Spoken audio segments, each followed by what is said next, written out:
আসসালামু আলাইকুম। অবিরাম বাংলার সংবাদে সবাইকে স্বাগত জানাচ্ছি। আমি নাইম ফাথুম মুবিন। শুরুতে বিআরবি কেবলস সংবাদ শিরোনাম জানিয়ে দেব এই মুহূর্তে হাতে পাওয়া সর্বশেষ গুরুত্বপূর্ণ আপডেট আন্তর্জাতিক সংবাদ। শুরুতেই থাকছে ইরান যুদ্ধ থেকে প্রস্থানের পথ খুঁজছেন ট্রাম্প। সিএনএন এক প্রতিবেদনে জানিয়েছে নানামুখী চাপের মুখে যুক্তরাষ্ট্রের প্রেসিডেন্ট ডোনাল্ড ট্রাম্প ইরানের সঙ্গে চলমান সংঘাত থেকে বেরিয়ে আসার উপায় খুঁজছেন।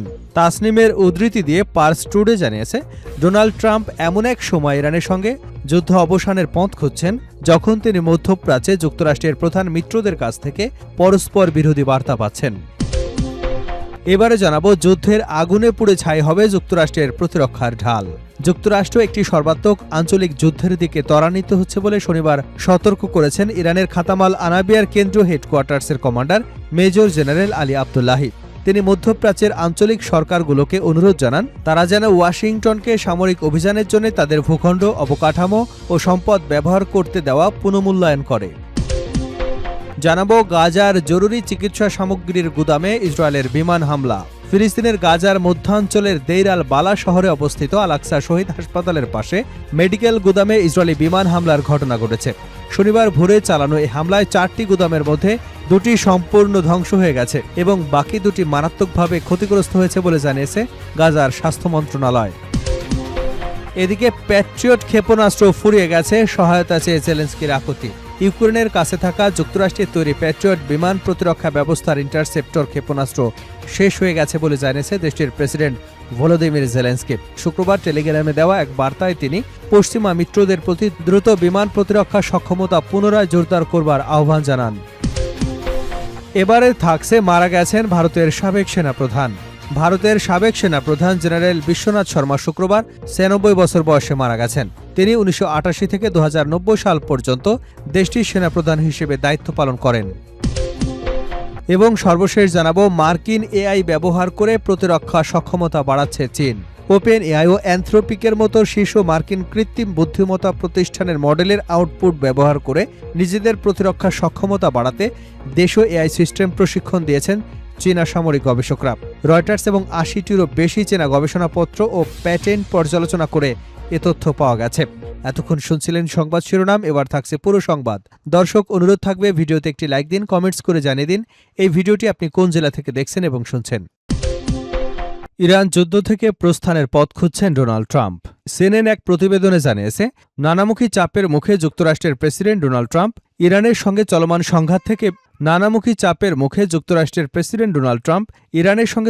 সংঘাত থেকে বেরিয়ে আসার উপায় খুঁজছেন।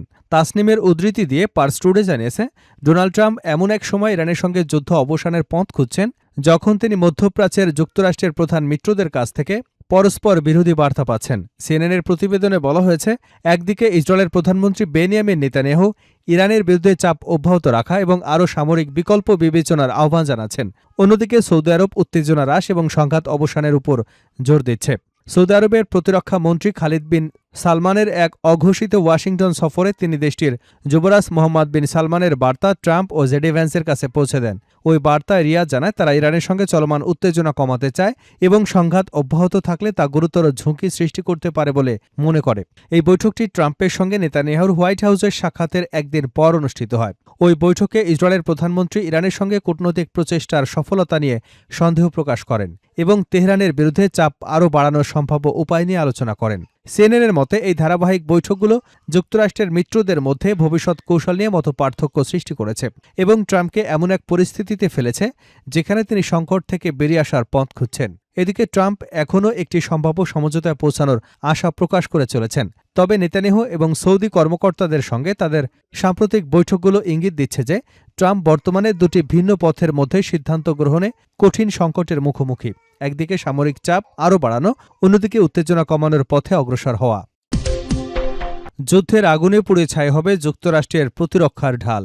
যুক্তরাষ্ট্র একটি সর্বাত্মক আঞ্চলিক যুদ্ধের দিকে ত্বরান্বিত হচ্ছে বলে শনিবার সতর্ক করেছেন ইরানের খাতামাল আম্বিয়ার কেন্দ্রীয় হেডকোয়ার্টার্সের কমান্ডার মেজর জেনারেল আলী আব্দুল্লাহি। তিনি মধ্যপ্রাচ্যের আঞ্চলিক সরকারগুলোকে অনুরোধ জানান তারা যেন ওয়াশিংটনকে সামরিক অভিযানের জন্য তাদের ভূখণ্ড, অবকাঠামো ও সম্পদ ব্যবহার করতে দেওয়ার পুনর্মূল্যায়ন করে। মেজর জেনারেল আলী আবদুল্লাহি বলেন, ওয়াশিংটনের আচরণ একটি বিপজ্জনক সম্প্রসারণবাদী কৌশলের প্রতিফলন, যার উদ্দেশ্য এবং অঞ্চলের উপর অবৈধ নিয়ন্ত্রণ চাপিয়ে দেওয়া।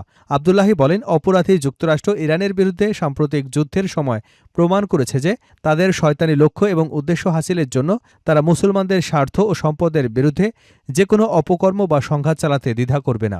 তিনি সতর্ক করে বলেন, যুক্তরাষ্ট্র তার নিজস্ব সামরিক বাহিনীকে রক্ষা করতে এবং ইসরায়েলের যুদ্ধযন্ত্রকে শক্তিশালী করতে আঞ্চলিক দেশগুলোর সম্পদ, মূলধন, গুরুত্বপূর্ণ অবকাঠামো এবং কৌশলগত সম্পদকে কাজে লাগাচ্ছে। তিনি বলেন, ইসলামী অঞ্চলের দেশগুলোকে অবশ্যই বুঝতে হবে যে যুক্তরাষ্ট্র তাদের মূলধন, সম্পদ, গুরুত্বপূর্ণ অবকাঠামো, কৌশলগত সম্পদকে তার ক্লান্ত শ্রান্ত সামরিক বাহিনীর জন্য প্রতিরক্ষামূলক ঢাল হিসেবে ব্যবহার করছে, আর একই সাথে সন্ত্রাসী এবং শিশু হত্যাকারী ইহুদিবাদী সত্তার যুদ্ধ ও নিরাপত্তা ব্যবস্থাকে শক্তিশালী করছে। গাজার জরুরি চিকিৎসা সামগ্রীর গুদামে ইসরায়েলের বিমান হামলা। ফিলিস্তিনের গাজার মধ্যাঞ্চলে দেইর আল বালা শহরে অবস্থিত আল-আকসা শহীদ হাসপাতালের পাশে মেডিকেল গুদামে ইসরায়েলি বিমান হামলার ঘটনা ঘটেছে। শনিবার ভোরে চালানো এই হামলায় 4টি গুদামের মধ্যে 2টি সম্পূর্ণ ধ্বংস হয়ে যায় এবং বাকি 2টি মারাত্মকভাবে ক্ষতিগ্রস্ত হয় বলে জানিয়েছে গাজার স্বাস্থ্য মন্ত্রণালয়, খবর আনাদোল এজেন্সির। প্রত্যক্ষদর্শীর বরাত দিয়ে জানা গেছে, হামলায় বিপুল পরিমাণ জরুরি ঔষধ, চিকিৎসা সামগ্রী, রোগীদের জীবন রক্ষায় ব্যবহৃত প্রয়োজনীয় উপকরণ ধ্বংস হয়ে যায়। পাশাপাশি হাসপাতালের আশপাশে বাস্তুচ্যুত ফিলিস্তিনিদের জন্য স্থাপিত কয়েক ডজন তাঁবুতে আগুন ধরে যায় এবং বহির্বিভাগের ভবনও ক্ষতিগ্রস্ত হয়। হামলার সময় হাসপাতাল এলাকায় রোগী, স্বজন এবং চিকিৎসা কর্মীদের মধ্যে আতঙ্ক ছড়িয়ে পড়ে, তবে তাৎক্ষণিকভাবে কোনো হতাহতের খবর পাওয়া যায়নি। প্রত্যক্ষদর্শীদের দাবি, হামলার মাত্র কয়েক মিনিট আগেই ওই এলাকা খালি করার নির্দেশনা দেয় ইসরায়েলি বাহিনী। গাজার স্বাস্থ্য মন্ত্রণালয় এ ঘটনাকে স্বাস্থ্য ব্যবস্থার উপর সরাসরি ও পরিকল্পিত হামলা বলে আখ্যায়িত করেছে। তাদের অভিযোগ, ইসরায়েল ধারাবাহিকভাবে গাজার স্বাস্থ্য অবকাঠামো ধ্বংস করেছে, প্রয়োজনীয় ঔষধ, চিকিৎসা সামগ্রী প্রবেশে বাধা দিচ্ছে, গুরুতর অসুস্থ আহত রোগীদের বিদেশের চিকিৎসার সুযোগ সীমিত করেছে। এ ঘটনায় জাতিসংঘ, আন্তর্জাতিক মানবাধিকার সংস্থা এবং মানবিক সহায়তা সংস্থাগুলোর প্রতি দ্রুত হস্তক্ষেপের আহ্বান জানিয়েছে গাজার স্বাস্থ্য মন্ত্রণালয়। প্যাট্রিয়ট ক্ষেপণাস্ত্র ফুরিয়ে গেছে, সহায়তা চেয়ে জেলেনস্কির আকুতি।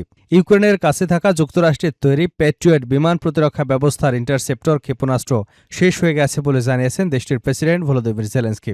শুক্রবার টেলিগ্রামে দেওয়া এক বার্তায় তিনি পশ্চিমা মিত্রদের প্রতি দ্রুত বিমান প্রতিরক্ষার সক্ষমতা পুনরায় জোরদার করবার আহ্বান জানান। জেলেনস্কি বলেন, গত রাতে একটি ব্যালিস্টিক ক্ষেপণাস্ত্রই কেবল ভূপাতিত করা সম্ভব হয়েছে, কারণ প্যাট্রিয়ট সিস্টেমের জন্য অন্য কোনো ক্ষেপণাস্ত্র অবশিষ্ট নেই, খবর আনাদোলু এজেন্সির। এদিকে রাশিয়ার রাষ্ট্রীয় পারমাণবিক সংস্থা রোসাটমের প্রধান আলেক্সেই লিখাচেভ দাবি করেছেন, ইউক্রেনের হামলায় কৃষ্ণ সাগরে ফেসকোপ পরিচালিত ইয়ানিনা নামের একটি মালবাহী জাহাজ ডুবে গেছে। তার দাবি, আন্তর্জাতিক জলসীমায় বেসামরিক পণ্য বহনকারী জাহাজটি নভরোসিস্কো বন্দর থেকে প্রায় 210 কিলোমিটার দূরে হামলার শিকার হয়। লিখাচেভ আরও জানান, জাহাজে থাকা 17 জন নাবিককে নিরাপদে উদ্ধার করা হয়েছে এবং তারা সবাই সুস্থ আছেন।